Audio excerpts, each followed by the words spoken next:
Se nagħmlu riċerka fost iż-żgħażagħ tal-Isla bejn 12 u 19 sena biex naraw x'hemm bżonn biex nofrulhom kif jistgħu jiżviluppaw il-ħiliet tagħhom, it-talenti tagħhom, jiġifieri ninvestu fil-bniedem b'mod sħiħ.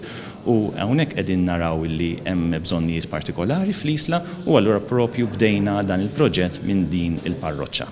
Ekstqar is-Segretarju Amministrattiv tal-Arċidjoċeżi ta' Malta, Michael Paceros, waqt konferenza tal-aħbarijiet li saret it-tnejn filgħodu fil-Bażilika Minuri ta' Marija Bambina fl-Isla. Michael Paceros qal li dan il-proġett ser ikun konfinanzjat mill-fondi tal-Unjoni Ewropea u għalhekk il-Fondazzjoni tal-Arċidjoċeżi ta' Malta ser tibbenefika minn 86,000 bilani li dawn il-flus jiġu investiti fil-bniedem f'mod sħiħ. Permezz ta' tnedija ta' ċentru edukattiv ġdid għall-adolescenti u żgħażagħ Senglejani, iż-żgħażagħ ta' bejn 12 u 18 sena ser ikunu jistgħu jimxu l qudiem f'ħajjithom u bekk tinbena soċjetà aħjar permezz tal-għarfien il-mużika u l-volontarjat. Permezz ta' dan il-proġett dawn iż-żgħażagħ Senglejani li ġejjin minn sitwazzjonijiet diffiċli u li qatt ma sabu l-opportunitajiet meħtieġa sabiex jiżviluppaw il-ħiliet tagħhom, ser ikollhom iċ-ċans li jaħdmu fuq il-problemi tagħhom. Bħala proġetti, pereżempju nista' nsemmi li nistgħu noffru lezzjoni tal-mużika, pereżempju li wieħed jista' jiżviluppa